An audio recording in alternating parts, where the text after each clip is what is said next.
सातारा लोकसभा मतदारसंघाकडे संपूर्ण महाराष्ट्राचं लक्ष लागलंय, कारण या ठिकाणी दोन महत्वाच्या लढती पार पडत आहेत आणि याच मतदारसंघामध्ये शिरूरचे उमेदवार अमोल कोल्हे देखील प्रचारासाठी आलेत. आपण त्यांच्याशी बातचीत करणार आहोत. खरं तर तुमचा जिल्ह्यामध्ये प्रचार जोरदार सुरू आहे, असं असताना तुम्ही आज सातारा जिल्ह्यात नाही. खरं तर शिरूर लोकसभा मतदारसंघातल्या मायबाप जनतेच्या विश्वासामुळे ही गोष्ट शक्य आहे. कारण आपण सगळीकडे पाहतो ती मायबाप जनतेनं निवडणूक ही अक्षरशः हाती घेतलेली आहे आणि त्यामुळे शिरूर लोकसभा मतदारसंघामधल्या मायबाप जनतेनं बालेकिल्ला हा मजबूतीनं सांभाळल्यामुळे बाहेर पडता येतंय. पण त्याचवेळी दुसरी ही फार महत्वाची गोष्ट आहे, कारण महाराष्ट्र हा शरण जाणाऱ्यांपेक्षा लढणाऱ्यांच्या बाजूने उभा राहतो. आणि जर आपण सातारा लोकसभा मतदारसंघामध्ये पाहिलं तर जेव्हा योद्धा शरण येत नाही तेव्हा त्याला घेरण्याचा आणि बदनाम करण्याचा प्रयत्न होतो. आणि असा प्रयत्न हा सातत्यानं शशिकांतजी शिंदे साहेबांबरोबर होतोय आणि त्यामुळे अशा लढवय्या योद्ध्याला साथ देणं हे प्रत्येक लढाऊ वृत्तीच्या लढाऊ बाण्याच्या मावळ्याचं कर्तव्य आहे. या भावनेतून आज मी सातारा लोकसभा मतदारसंघामध्ये तुमच्यावर टीका होती आहे की ज्यांची भूमिका ज्या व्यक्तीने केली तो व्यक्ती आज त्यांच्या विरोधात, त्या राजकारण्याच्या विरोधात मैदानात उतरलाय, प्रचार करतोय जोरदार. मुळीच नाही, मी राजकारणाच्या विरोधात मुळीच प्रचार करत नाही, करणार सुद्धा नाही. परंतु वैयक्तिक आधार वेगळ्या ठिकाणी आणि जी भूमिका आहे, राजकीय भूमिका आहे, जी देशाची भूमिका आहे ही वेगळ्या ठिकाणी. कारण सर्वसामान्य शेतकऱ्यांच्या शेतमालाच्या हमी भावाचा प्रश्न असेल, महागाईचा प्रश्न असेल, तरुणांच्या बेरोजगारीचा प्रश्न असेल, हे प्रश्न मांडले गेलेच पाहिजेत. आणि हे होत असताना ही निवडणूक दोन उमेदवार किंवा दोन पक्ष अशी राहिलेलीच नाही, तर ही निवडणूक गेली 10 वर्ष सातत्यानं भारतातल्या जनतेचा अपेक्षाभंग करणारं मोदी सरकार विरुद्ध सर्वसामान्य भारतीय जनता ही अशी निवडणूक आहे. त्यामुळे या निवडणुकीकडे या दृष्टीनं जर कोणी पाहिलं तर मला असं वाटत नाही कुणाच्या विरोधात प्रचार. आणि दुसरी फार महत्वाची गोष्ट इथे आल्यानंतर मला ती जाणवली की सातारकरांसाठी एक सुवर्ण संधी आहे आणि ही सुवर्ण संधी इतर सगळ्या ठिकाणी एक खासदार निवडला जाणार आहे, पण सातारकरांना 2 खासदार कायम ठेवण्याची ही सुवर्ण संधी आहे. म्हणजे महाराज साहेबांची अजूनही 2.5 वर्षाची राज्यसभेची टर्म ही अजूनही शिल्लक आहे आणि त्यामुळे जे राजघराण्याचे राजगादीचे वारसदार आहेत ते राज्यसभेत आणि जे लोकनेते शशिकांत शिंदे आहेत ते लोकसभेत, अशा पद्धतीचं एक निवड आणि अशा पद्धतीचा निकाल घेण्याची सुवर्ण संधी सातारकरांबरोबर आहे. सर, काल कोल्हापूरमध्ये उद्धव ठाकरे होते, शरद पवार होते आणि त्या सभेमध्ये त्यांच्याकडून प्रामुख्याने एक भाष्य समोर आलं की महायुतीनं गादीला न्याय द्यायला पाहिजे होता. एकीकडे तुम्ही कोल्हापुरात म्हणता की गादीला न्याय द्यायला पाहिजे आणि दुसरीकडे तुम्ही गादीच्या विरोधात उमेदवार देता. या सगळ्या गोष्टीमध्ये गादीला न्याय देण्याबरोबरच छत्रपती शिवाजी महाराजांच्या विचाराला न्याय देणं हे तितकंच महत्वाची गोष्ट आहे.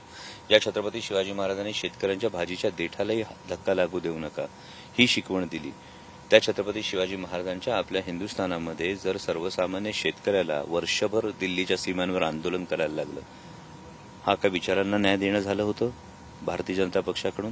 जेव्हा शेतकऱ्यांना भारतीय जनता पक्षाच्या मंत्र्याच्या मुलांनी गाडीखाली चिरडलं होतं, तिथं भाजीच्या देठाला हात लागू देऊ नका असं आज्ञापत्र आहे आणि तिथं सर्वसामान्य शेतकऱ्याला गाडीखाली चिरडलं गेलंय, हा कुठला न्याय म्हणायचा? आजही कांदा उत्पादक शेतकऱ्याच्या ताटात जी माती कालवली गेली, दूध उत्पादक शेतकऱ्याला ज्या वेदना आहेत, म्हणजे आज पाण्याची बाटली 20 रुपयाला घ्यायची आणि दूध आम्ही 22 रुपयांनी घालायचं, हा शेतकऱ्यावर न्याय आहे का? त्यामुळे छत्रपती शिवाजी महाराजांच्या विचारांना सुद्धा न्याय मिळणं तितकंच गरजेचं आहे. आणि दुसरा राहिला प्रश्न हा उमेदवारीचा, तर ज्या पद्धतीनं सातारा लोकसभेची उमेदवारी सुद्धा महायुतीनं ठरवली हे सगळ्यांनी पाहिलेलं आहे आणि त्यामुळे त्यावर अधिक भाष्य करणं उचित नाही. माढा लोकसभा मतदारसंघामध्ये तुमचा एक शिलेदार जो तुमच्याबरोबर होता, उमेदवार ठरवण्यापासून उमेदवार आणण्यापर्यंत, चर्चा घडवण्यापर्यंत, नगरला, तो आज भाजपशी पाठिंबा देऊन मोकळा झालाय. याचबरोबर सातारचा उमेदवार, त्यांच्यावर कारवाई होती अशी देखील माहिती आहे, कोणत्याही क्षणी अटक होईल. मी हेच म्हणतो ना की योद्धा जेव्हा शरण येत नाही तेव्हा त्याला बदनाम केलं जातं किंवा घेरलं जातं. आणि माढा लोकसभामध्ये मतदारसंघामधले अभिजित आबा पाटील यांनी ही भूमिका केव्हा घेतली हो? ही पार्श्वभूमी पण आपण ठरवली पाहिजे. म्हणजे अभिजित आबा पाटील हे खुशी खुशी असे भारतीय जनता पक्षाच्या उमेदवाराकडे चालत गेले, हे दिसतंय का हो? कारखान्याच्या जप्तीचे आदेश निघतात, म्हणजे हे देशभर चालू आहे. म्हणजे इंदोरमध्ये 17 वर्षापूर्वीचा एक आरोप हा तिथल्या उमेदवारावर ठेवण्यात आला आणि त्या उमेदवाराला माघार घ्यायला लावली. सातारामध्ये 2009 सालची एक केस, याच्यावरून एक गुन्हा दाखल करण्यात आला. मग 2014 ते 2018 मुख्यमंत्री असणाऱ्या माननीय देवेंद्रजी फडणवीस यांची जबाबदारी नाही का हो? बरं, त्या फाईलवर ज्या पणन मंत्र्यांची सही आहे त्या पणन मंत्र्यांवर नेमकी काय कारवाई, त्यांच्यावर कुठला आरोप निश्चिती झाली, हेही सर्वसामान्य जनतेला सांगा. हे बघा, भ्रष्टाचार खपवून घेऊच नका, पण सिलेक्टिव्ह न्याय हा जो केला जातोय आणि तोही विरोधकांना टार्गेट करून जो न्याय केला जातोय. मग 2016 मध्ये जो दुसरा गुन्हा शशिकांतजी शिंदे साहेबांवर हे करण्यात आला, त्या कंपनीला शिफारस पत्र मान्य देवेंद्रजी फडणवीस यांचं नाही का, हेही मान्य देवेंद्रजींनी सांगितलं पाहिजे. कारण महाराष्ट्राचं नेतृत्व करताय आपण. आणि लोकसभा निवडणूक मुळात ही या एका निकोप वातावरणामध्ये, खेळीमेळीच्या वातावरणामध्ये आणि लोकशाही तत्वांना धरून होणं अपेक्षित आहे. आणि लोकशाही तत्वांना अपेक्षित धरता कुणाच्या कारखान्यांवर जप्ती आणून, कुणाला कुठल्या गुन्ह्यांमध्ये अडकवून अशा पद्धतीने जर ही निवडणूक होत असेल तर मायबाप जनता फार सुज्ञ आहे. जसा देवाच्या काठीला आवाज नसतो ना, तसा मायबाप जनतेला सुद्धा त्यांचा जो असंतोष आहे, हा असंतोष आवाज करताना तो मतदान यंत्रातून व्यवस्थित करेल. महायुतीची सध्या डोकेदुखी म्हणजे अमोल कोल्हेंना असा त्रास होतोय, काही दबाव तंत्राचा वापर, काही केसेस किंवा आणखीन काही वेगळे प्रकार? हे बघा, यामध्ये अजून तरी दबाव तंत्र आणि या सगळ्या गोष्टी तर सुरू असतातच आणि या सातत्यानं सुरू असतात. पण एकदा तुम्ही छत्रपती शिवाजी महाराज, छत्रपती संभाजी महाराजांचा इतिहास जेव्हा सांगता, तेव्हा तुमच्याकडून त्या इतिहासातून, तो इतका जाज्वल्य, इतका दैदिप्यमान इतिहास आहे, त्या इतिहासातून तुमच्याकडे जी शिकवणं येते, या शिकवणीतून एकदा लढायचं म्हटलं की मग भिवून चालत नाही. एकदा लढायचं म्हटलं आणि ही लढाई कशासाठी हे लक्षात ठेवणं फार गरजेचं असतं. जर तुमचा हेतू शुद्ध असेल ना, तर तुम्हाला या इतर कुठल्याही दबावाला, या अशा पद्धतीच्या यंत्रणांना असं कुठेही घाबरत बसण्याची गरज नसते. कारण जेव्हा महाराष्ट्राचा स्वाभिमान ललकारला जातो, हा वारंवार नाही ललकारला गेला का सांगा. मग हा जर महाराष्ट्राचा स्वाभिमान ललकारला जात असताना तुम्ही छत्रपतींचा इतिहास जेव्हा मी सांगतो, तर मी लढणाऱ्यांच्या बाजूने उभं राहिलं पाहिजे. स्वार्थानं सरपटणाऱ्यांच्या गर्दीत तर अनेक जण सामील होतात. स्वाभिमानानं लढणाऱ्यांचं नाव इतिहास लक्षात ठेवतो. सुनंदा पवारांनी एक भीती व्यक्त केली. सध्या बारामती लोकसभा मतदारसंघामध्ये एक अदृश्य माणसं दिसायला लागले, जी अनोळखी माणसं आहेत, जी कधीही दिसली नव्हती, अशी माणसं सध्या फिरताना दिसत आहेत. धनशक्तीचा मोठ्या प्रमाणात त्या ठिकाणी वापर होईल असं त्यांचं म्हणणं आहे. शिरूरमध्ये असं काही तुमच्या कानावर आलंय का, आणि जर आला असेल तर नेमकं याच्यामागे कोण आहे? नाही, याच्यामागे नक्कीच कोण आहे हे वेगळं सांगण्याची मायबाप जनतेला खरं तर गरज नाहीये. पण माझी आपणाला खरं तर विनंती आहे, आपण शोध पत्रकारितेच्या माध्यमातून गेल्या काही दिवसांमध्ये जामिनावर बाहेर आलेल्या आरोपींची संख्या ही सुद्धा जर बघितली तर ती सुद्धा चिंताजनक परिस्थिती आहे. किती आहे? माझ्या माहितीप्रमाणे किमान 13 ते 15 आरोपी हे जामिनावर बाहेर आलेले, काही मोठ्या गुन्ह्यांमध्ये असलेले आरोपी अचानक जामिनावर जेव्हा बाहेर येतात, तेव्हा कुठेतरी संशयाची सुई ही नक्कीच मनात ही डोकावते. ही एक गोष्ट. दुसरी गोष्ट ही तडीपारीतून वाचवणारे याच्या मागे आहेत असं थेट तुमचं म्हणणं आहे? जाहीर व्यासपीठावर जे भाषणं करतात ही तुम्ही तुमच्या माध्यमातून दाखवता. आणि हडपसर असेल, फुरसुंगी असेल, या भागातल्या या काही घटना घडलेल्या आहेत, ही वस्तुस्थिती तुमच्या समोर आहे. आणि माझं आपल्याला आव्हान आहे की आपल्या शोध पत्रकारितेच्या माध्यमातून ही गोष्ट समोर यावी. आणि जो धनशक्तीचा वापर आहे, म्हणजे सुनंदाताई पवारांनी जी भीती व्यक्त केलेली आहे, ही 100% एक भीती अशीच आहे की अशा पद्धतीच्या धनशक्तीचा वापर करून, अशा पद्धतीच्या दबाव तंत्राचा वापर करून, म्हणजे अपेक्षा अशी आहे की जे आम्ही काही वर्षांपूर्वी बिहार सारख्या राज्यांमध्ये ऐकत होतो की बूथ कॅप्चरिंग सारख्या घटना सुद्धा ज्या ऐकत होतो, असं तर होणार नाही ना, ही सुद्धा भीती नक्की आहे.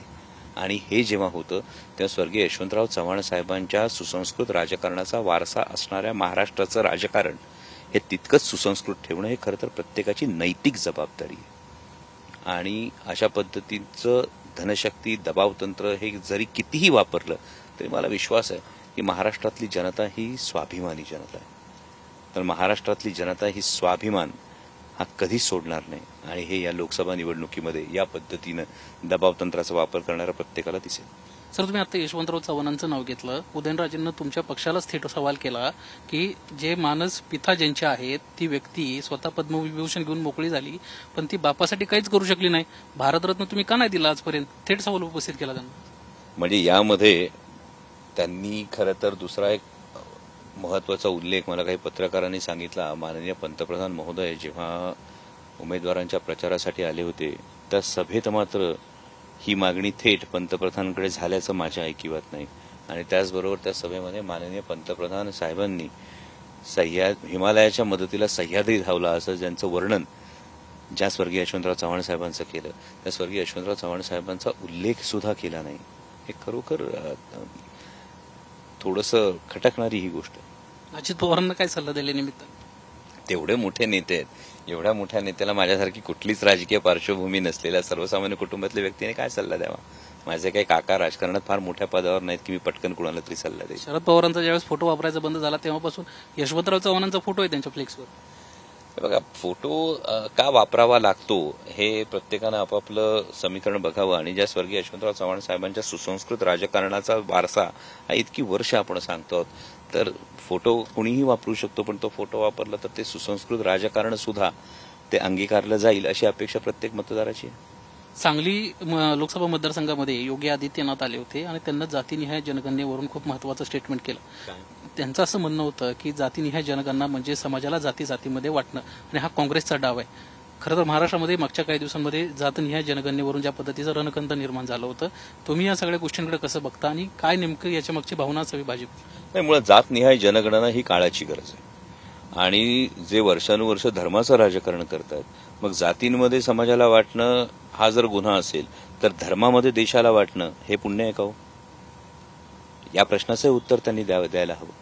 आणि या पद्धतीनं जातनिहाय जनगणना होणं ही काळाची गरज आहे. अनेक समाजांची मागणी आहे. मराठा समाजाची मागणी आहे, धनगर समाजाची मागणी आहे, त्यानंतर वर गुजर समाजाची मागणी आहे, जाट समाजाची मागणी आहे, एकूण ओबीसी समाजाच्या काही मागण्या आहेत. या सगळ्या मागण्यांसाठी का जातनिहाय जनगणना होऊ नये हा एक फार महत्वाचा प्रश्न आहे. आणि जातनिहाय जनगणना जर झाली तर कदाचित भारतीय जनता पक्षाला ही भीती वाटतेय का की मग प्रत्येकाला आपल्या अस्तित्वाची ही योग्य जाणीव होईल. आणि आधी धर्माच्या आवरणाखाली ज्या पद्धतीनं वर्षानुवर्ष जे प्रकार या संपूर्ण देशात हे मागच्या काळात घडले, ज्यासाठी भारतरत्न डॉक्टर बाबासाहेब आंबेडकरांपासून महात्मा फुलेंपासून राजर्षी शाहू महाराजांपासून या प्रत्येकाला या उतरंडीच्या विरोधात एक भूमिका घेऊन समाजाला एक वेगळा विचार देण्याची गरज निर्माण झाली. या सगळ्याचं पुन्हा या सगळ्याला एक जाणीवेचं जे पदर आहे हा या जातनिहाय जनगणनेने येईल का, ही भीती आहे का भाजपला, हा प्रश्न निर्माण होतो. पंतप्रधान नरेंद्र मोदी सातत्यानं महाराष्ट्रात सभा घेत आहेत. शरद पवार आणि उद्धव ठाकरे त्यांचं मेन टार्गेट आहे. शरद पवारांना तर भटका आत्मा नुकतंच म्हणले ते, आणि त्यावेळी अजित पवार स्टेजवर होते, काहीही करू शकले नाहीत. मुळात माननीय पंतप्रधान महोदयांना एवढ्या सभा घ्याव्या का लागतात याचं एक फार महत्वाचं कारण आहे.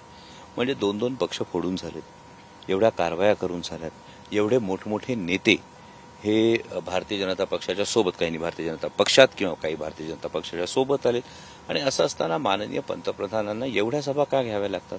मग एक मुख्यमंत्री, 2-2 उपमुख्यमंत्री, 2-2चे आमदार, केंद्रातली सत्ता, राज्यातली सत्ता ही पुरेशी पडत नाही. कारण महाराष्ट्रातल्या जनतेनं निर्णय घेतलाय की अबकी बार हद्दपार.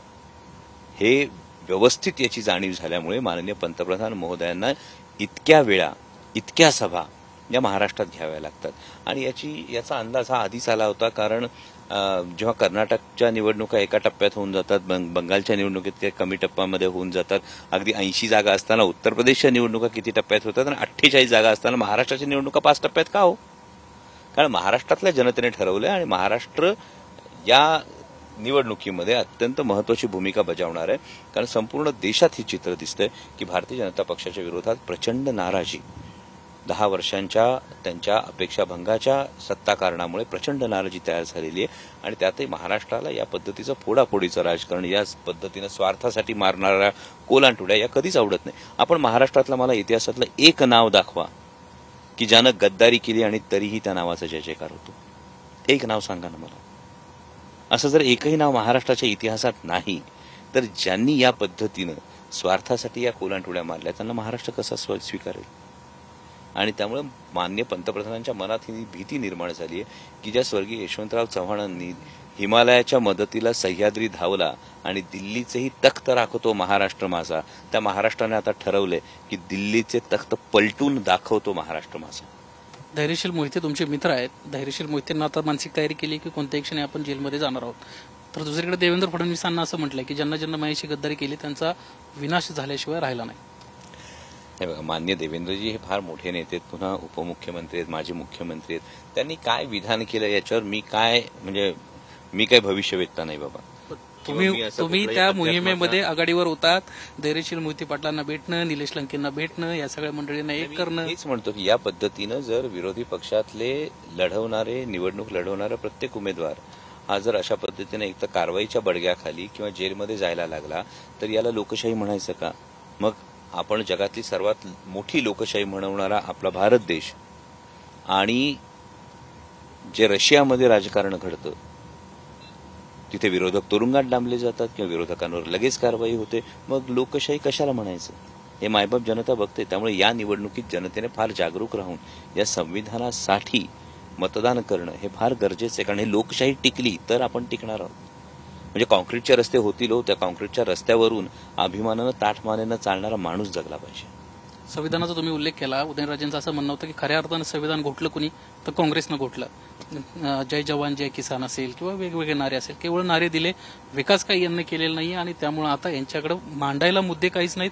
त्यामुळे संविधानाचा मुद्दा पुढे करतायत. संविधानामध्ये काही बदल होत नसतात. हे जे मुद्दे आहेत हे भारतीय जनता पक्षाच्या उमेदवारांनी विधानं केलेली आहेत. एक नाही, दोन नाही, तीन उमेदवार जेव्हा ही गोष्ट बोलून दाखवतात, वेगवेगळ्या राज्यांमधले उमेदवार, त्यावरून ही गोष्ट समोर येते. दुसरा राहिला मुद्दा जय जवान जय किसानचा. तर जेव्हा उत्तर भारतातला पोरगा -डिग्री सेल्सिअसमध्ये सियाचीनवर देशाची सीमांचं रक्षण करत होता आणि तेव्हा त्याचे 70 वर्षाचे वृद्ध वडील हे कडाक्याच्या थंडीत दिल्लीच्या सीमांवर आंदोलन करत होते आणि त्यांच्यावर जेव्हा पाण्याच्या फवाऱ्यांचा अश्रुधुरांचा मारा होत होता तेव्हा कुठे गेलं होतं जय जवान जय किसान?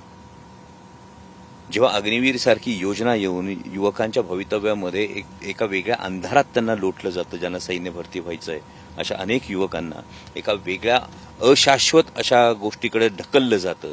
अवघ्या 6 महिन्याचं ट्रेनिंग घेऊन त्यांना तुम्ही अग्निवीर म्हणून भरती करणार, त्यानंतर त्यांच्या भवितव्याची कुठली काळजी घेतली जात नाही. कुठल्या तोंडाने म्हणणार आपण जय जवान जय किसान? तेव्हा हा केवळ प्रचाराचा नाही, हा देशाचा मुद्दा आहे, हा देशाच्या धोरणांचा मुद्दा आहे. आज कांदा उत्पादक शेतकऱ्याची आज आपण अवस्था बघावं. 40 रुपयाचा कांदा आज आम्हाला 10-12 रुपयांनी घालावा लागतो. पिशवी मागं 1000-1500चं नुकसान होते. 50 पिशव्या 100 पिशव्या काढणाऱ्या शेतकऱ्यांनी करायचं काय? कुठल्या तोंडाने म्हणणार जय किसान? खतांच्या गोणीवर मान्य पंतप्रधानांचा फोटो येतो, पण 40,000 कोटीची सबसिडी कोणी कमी केली खतांवरची? त्याचं उत्तर द्या ना. म्हणजे आम्ही खतावर 5% जीएसटी भरतो, शेती अवजारांवर 12% जीएसटी भरतो. आमचा शेतकरी पोराला बिस्किटाचा पुडा जरी घेतला ना तरी त्याच्यावर पण जीएसटी भरत असतो, अंगातल्या कपड्यांवर जीएसटी भरतो. आणि तुम्ही आमच्या तोंडावर दिवसाचे 17 रुपये फेकून तुम्ही टिमकी वाजवता आम्ही किसान सन्मान दिला. आम्हाला अशा किसान सन्मानापेक्षा आमच्या खतांच्या किमती नियंत्रित करण्याच्या संदर्भात तुम्ही ठोस पावलं वापरा. आमच्या शेतमालाला हमीभाव मिळण्याच्या संदर्भात तुम्ही आम्हाला ठोस आश्वासन द्या. तुमची जी आयात निर्यात धोरणं आहे ही एकदा पक्की करा, तर शेतकऱ्याचा सन्मान होईल. मग जय जवान जय किसान होईल. आरक्षणाचा गुंता जर महाराष्ट्रात कोणी केला असेल तो शरद पवारांनी केला, असं एक महत्त्वाचं स्टेटमेंट उदयनराजेंनी केलं. ते स्वतः ह्या आरक्षणाच्या लढाईमध्ये मी होतो ज्यावेळेस मंडल आयोग लागू करण्याचा निर्णय असेल, नोटिफिकेशन एक निघालं होतं, अर्थ दुसरा काढला आणि त्यामुळे आज आपण ही परिस्थिती भोगतोय असं त्यांचं म्हणणं आहे. मग मला वाटतं एकदा जातनिहाय जनगणना होणं का, मग त्याला का विरोध करतात? मग जातनिहाय जनगणना जर झाली तर या संदर्भामध्ये तुम्ही आज जर इंडिया आघाडीचा आणि काँग्रेसचा जर जाहीरनामा बघितला तर या जाहीरनाम्यामधलं आश्वासन आहे दर 5 वर्षांनी जातनिहाय जनगणनेचं, आरक्षणाची मर्यादा वाढवण्यासाठी प्रामाणिक प्रयत्न करण्याचं. मग या गोष्टी होऊ द्या ना, मुद्दा सुटू द्या. त्याला का मग लगेच योगीजींनी विरोध केला सांगलीमध्ये येऊन? त्यामुळं चोर की दाढी में तिनका कुणाच्या आहे हे तुम्ही बघा. म्हणजे इथे जर महाराज साहेब एक वाक्य हे करत असतील तर तिथे योगीजींनी बोललेलं वाक्य वेगळं का? त्याशिवाय तर तिढा सुटणार नाहीये. मग तिढा सोडवण्यासाठी जातनिहाय जनगणना होणं ही काळाची गरज आहे. मग त्याला का भारतीय जनता पक्ष विरोध करतोय? याचं उत्तर भारतीय जनता पक्षाने द्यावं. आणि जर भारतीय जनता पक्षाने जातनिहाय जनगणना जी झालेली आहे त्याची आकडेवारी का लपवली याचंही उत्तर द्यावं. शेवटचा प्रश्न, सातारा म्हटलं की कॉलरचा मुद्दा येतो. तुम्ही कॉलरचा मुद्दा मागाशी भाषणामध्ये मांडला. ज्या पद्धतीनं मागच्या 10 वर्षामध्ये सातारा जिल्ह्यातला उद्योगधंद्याचा विषय असेल, उच्च शिक्षणाचा विषय असेल, तो झालेला नाहीये. लोकांची तशी भावना आहे. दुसरीकडे कॉलरचा मुद्दा तुम्ही मांडलात. कसं बघता या सगळ्या गोष्टींकडे? हे बघा, हे फक्त एक ज्याला आपण शाब्दिक कोटी म्हणतो या पद्धतीचा हा माझ्या भाषणातला मुद्दा होता की कॉलर उडवणं ही महाराज साहेबांची स्टाईल आहे. या स्टाईलवर प्रेम करणारे, फिदा होणारे अनेक जण सुद्धा आहेत. पण त्याचबरोबर सर्वसामान्य शेतकऱ्याची भावना आहे की त्याच्या शेतमालाला जेव्हा हमीभाव मिळेल तेव्हा त्याची पण कॉलर टाईट होईल. जेव्हा सर्वसामान्य युवकाला रोजगार मिळेल तेव्हा त्याची पण कॉलर टाईट होईल. जेव्हा महागाईपासून दिलासा मिळेल तेव्हा सर्वसामान्य मध्यमवर्गीय माणसाची कॉलर टाईट होईल. त्यामुळे हा एवढाच मुद्दा आहे. कारण मुद्दा फिरून तिथेच येतो. निवडणूक ही शेवटी देशाची, निवडणूक ही तुमच्या माझ्या प्रत्येकाच्या प्रश्नांची निवडणूक आहे. आणि या पद्धतीनं केवळ प्रचंड जाहिरातबाजी करून फक्त एक लक्षात आपण घेतलं पाहिजे की आपण संसदीय लोकशाहीमध्ये आहोत, आपण अध्यक्षीय लोकशाहीमध्ये नाही. त्यामुळे माननीय पंतप्रधानांसाठी मत द्यायचंय नाही, आपण खासदार निवडतो आणि ह्या खासदारांनी आपल्या मतदारसंघाचे प्रश्न असतील, त्या संदर्भातला विकास निधी असेल, यासाठी आग्रही भूमिका घ्यायची असते आणि संसदीय मंडळाचा जो काही संपूर्ण नेता आहे तो पंतप्रधान पदावर विराजमान होतो. त्यामुळे जो एक धादांत वेगळा प्रचार एक केला जातो आणि मूळ मुद्द्यांपासून जे भटकवलं जातं, या पद्धतीच्या प्रचाराचा खरं तर सर्वसामान्यांच्या आयुष्याशी नेमका काय फरक पडणार आहे हे महत्वाचं आहे. कारण गॅस सिलेंडर 450 रुपयाचा होता, तो गॅस सिलेंडर जेव्हा 1150 रुपयापर्यंत पोहोचला, हे 700 रुपये जेव्हा झाले, मग हा प्रश्न का जनतेने विचारू नये हो?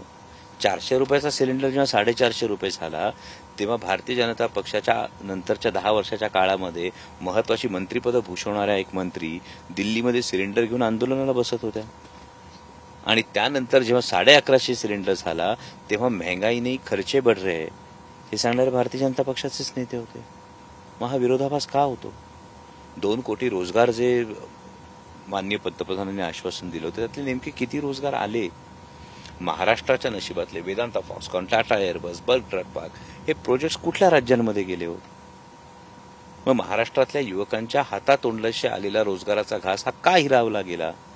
बरं, हे प्रकल्प गेल्यानंतर महाराष्ट्रातल्या नेत्यांनी जी जी आश्वासनं दिली होती, त्यातली किती गुंतवणूक आली हो? त्यातले किती प्रकल्प सुरू झाले आणि त्यातून किती युवकांना रोजगार मिळाला? गेल्या वर्षभरात महाराष्ट्रातल्या जवळपास 2,500 शेतकऱ्यांनी आत्महत्या केल्या. काही वेळ येते हो. जानेवारी 2023 मध्ये दुधाला असणारा 38 ते 40 रुपयाचा भाव आज 20 आणि 22 रुपयावर, 22 आणि 24 रुपयावर जेव्हा येतो, कोण जबाबदार आहे हो? आम्हाला या प्रश्नांची उत्तरं हवी. या भवितव्याची ही निवडणूक आहे आणि ही देशाची निवडणूक आहे.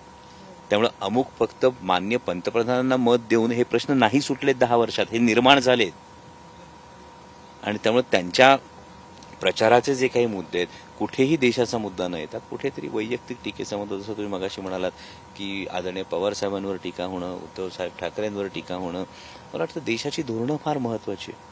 म्हणजे सगळ्यात मोठं अपयश महायुतीचं हेच मला स्पष्टपणे दिसतंय की 70 वर्षात काँग्रेसने काय केलं हा प्रश्न त्यांना आजही विचारावा लागतो, जेव्हा 10 वर्ष देश तुमच्या ताब्यात होता. मग 10 वर्ष देश जेव्हा तुमच्या ताब्यात होता, तेव्हा तुम्ही मोजक्या उद्योगपतींचं किती लाख कोटींचं कर्ज माफ केलं, किती लाख कोटींचं कर्ज राईट ऑफ केलं, हेही सांगा ना जनतेला. आणि आता तो खड्डा कुठून भरणार आहात हेही जनतेला सांगा. जे 70 वर्षामध्ये देशावर असणारं 54 लाख कोटी रुपयांचं कर्ज आज जेव्हा 205 लाख कोटी रुपये होतं, याला जबाबदार कोण? आणि हे कर्ज देशाच्या सकल उत्पादनाच्या 80% आहे. हे जनतेला का नाही सांगत आहात तुम्ही? कारण जेव्हा सकल उत्पादनाच्या 80% कर्जच आहे आपलं, तुमच्या पगाराच्या जर 80% फक्त कर्ज असेल तर घर कसं चालेल? याची उत्तरं द्यायला हवीत. आणि मग ही उत्तरं नसल्यामुळे कुठेतरी वैयक्तिक टीकेकडे, कुठेतरी धार्मिक मुद्द्यांकडे, कुठेतरी म्हणजे माननीय पंतप्रधान महोदय जर धार्मिक विधानं थेट व्यासपीठावरून करायला लागले, याचंच कारण हे, याचा निष्कर्ष असा निघतो की या बाकी प्रश्नांची उत्तरं नाही दिसत. शेवटचा प्रश्न, यंदा शिरूरमधनं लीड किती? हीच तर विरोधकांना आहे भीती. पण मायबाप जनता जे ठरवेल ते, कारण मी जसं म्हणालो तसं मायबाप जनतेने निवडणूक हाती घेतलेली आहे. मुळात समोरचे जे उमेदवार आहेत हे एका अर्थानं डमी उमेदवार आहेत. कारण माननीय उद्धवसाहेब ठाकरे यांच्याशी गद्दारी करून ते ज्या शिंदेच्या शिवसेनेत आले होते, त्यांच्या मनातले ते पहिल्या पसंतीचे उमेदवार नव्हते. त्यानंतर तिथून स्वार्थासाठी उडी मारून तिकिटासाठी जे अजितदादांच्या ज्या पक्षात गेले, तिथेही ते पहिल्या पसंतीचे उमेदवार नव्हते. आणि जेव्हा मी निवडून गेलो तेव्हा धक्कादायक माहिती माझ्या समोर आली की ज्यांना लोकसभेच्या मतदारांनी, शिरूर लोकसभाच्या मतदारांनी एका विश्वासानं निवडून दिलं होतं, त्यांनी विचारलेल्या प्रश्नांमधले 60 ते 70 प्रश्न हे फक्त संरक्षण विषयक जेव्हा असतात आणि जेव्हा त्यांची परदेशातली कंपनी किंवा त्यांची एक कंपनी ही संरक्षण म्हणजे ही संरक्षण खात्याला काही सॉफ्टवेअर पुरवण्याचं काम करणारी कंपनी असते, तेव्हा या दोन्हीचा काही संबंध लागतोय का, हाही प्रश्न सर्वसामान्यांच्या मनात आल्याशिवाय राहत नाही. आणि मी जेव्हा ते प्रश्न पाहिले तेव्हा मला धक्का बसला ते प्रश्न पाहून. आणि मला खरोखर हा प्रश्न पडला की एवढे प्रश्न संरक्षण विषयकच्या प्रोक्युअरमेंट विषयी हे शिरूर लोकसभा मतदारसंघाच्या खासदाराला अचानक विचारावेसे वाटावे. जिथे खरं तर कांद्याचा प्रश्न आहे, जिथे खरं तर दुधाचा प्रश्न आहे, जिथे खरं तर बिबट्याचा प्रश्न आहे. आणि असं असताना हे प्रश्न प्राधान्याने जेव्हा विचारले जातात, त्यामुळे या सगळ्या अशा पद्धतीचं एक व्यवसायाला हातभार लावण्यासाठीच हे आवरण आहे का, की हा केवळ मुखवटा आहे का, असे अनेक प्रश्न त्यावेळी निर्माण झाले. आणि हे शिरूर लोकसभा मतदारसंघातली मायबाप जनता हे व्यवस्थित जाणते. हे तर फक्त हिमनगाचं टोक मी आत्ता तुम्हाला सांगितलं. हे तो सिर्फ ट्रेलर आहे. पिक्चर तो अभी बाकी आहे आणि ती येणाऱ्या काळात तोही पिक्चर समोर येईल. आणि त्यामुळे शिरूर लोकसभा मतदारसंघामध्ये जो तुम्ही प्रश्न विचारला, हा मायबाप जनतेला जर प्रश्न विचारला तर मायबाप जनता सांगते की दादा गावागावात जातो, कुठला तरी एक ज्येष्ठ नागरिक हातात हात घेतो म्हणतो बाळा 2 लाखाचं लीड. कुठला तरी एक तरुण हातात घेतो, मिठी मारतो, तो सांगतो दादा 2-2.5 लाखापेक्षा कमी नाही यावेळी. एखादी माऊली आशीर्वाद देताना सांगते येशील निवडून रे 2 लाखांनी. मला वाटतं हे सर्वसामान्य जनता जेव्हा ठरवते तर ती मायबाप जनता ठरवेल. लीड किती यापेक्षा मी आत्ता जे काही करतोय, मी स्वतः लोकसभेची निवडणूक लढवत असताना सुद्धा इतर लोकसभा मतदारसंघांमध्ये सुद्धा प्रचार करतोय. कारण राजकारणामध्ये कुठेतरी स्वार्थापेक्षा आणि दबाव तंत्राला गुडघे टेकण्यापेक्षा तत्व, निष्ठा, मूल्य या गोष्टींना महत्त्व असतं. हे सर्वसामान्य जनतेचा यावर विश्वास बसला पाहिजे. म्हणजे रवींद्रनाथ टागोरांच्या गीतांजलीमधली जी या काव्यसंग्रहातली जी ती कविता आहे की सूर्य अस्ताला जाताना त्याला काळजी वाटली की माझ्यानंतर जगाचं काय होईल, जग अंधारात बुडून जाईल. तेव्हा एक इटुकली पणती धिटाईनं पुढं आली आणि ती म्हणाली तू अस्ताला गेल्यानंतर मी तेवत राहीन. प्रकाशानं अंधारावर विजय मिळवता येतो, यावर जगाचा विश्वास बसेल. आज जो जगातला सर्वात तरुण देश आहे, त्या सगळ्यात तरुण देशातल्या तरुण मतदारांचा, नवमतदार, गेल्यावेळी 8 कोटी नवमतदार होते. उद्या या 8 कोटी नवमतदारांचा विश्वास राहिला पाहिजे, विश्वास टिकला पाहिजे लोकशाही प्रणालीवर. राजकारणामध्ये सुद्धा तत्व, निष्ठा, मूल्य या गोष्टींना महत्त्व असतं. हे जेव्हा माझ्या तरुण मतदारांना याच्यावर समोर उदाहरण दिसेल माझ्यासारखं, तेव्हा त्यांचा लोकशाही प्रणालीवर विश्वास उडेल, तेव्हा त्यांचा विश्वास हा लोकशाही प्रणालीवर कायम राहील. आणि ही माझी नैतिक जबाबदारी असं मला वाटतं. त्यामुळे लीड किती यापेक्षा माझ्या नवमतदारांचा लोकशाही प्रणालीवर विश्वास किती हा माझ्यासाठी महत्त्वाचा प्रश्न आहे. धन्यवाद सर आमच्याशी बातचीत केल्याबद्दल. एकंदरीतच अमोल कोल्हे सातारा जिल्हा लोकसभा मतदारसंघामध्ये आहेत आणि शशिकांत शिंदे यांच्यासाठी ते प्रचार करताना आपल्याला पाहायला मिळत आहेत. कॅमेरामॅन अरविंद वारगेसह निलेश बुधावले, एबीपी माझा, सातारा. एबीपी माझा, उघडा डोळे बघा नीट.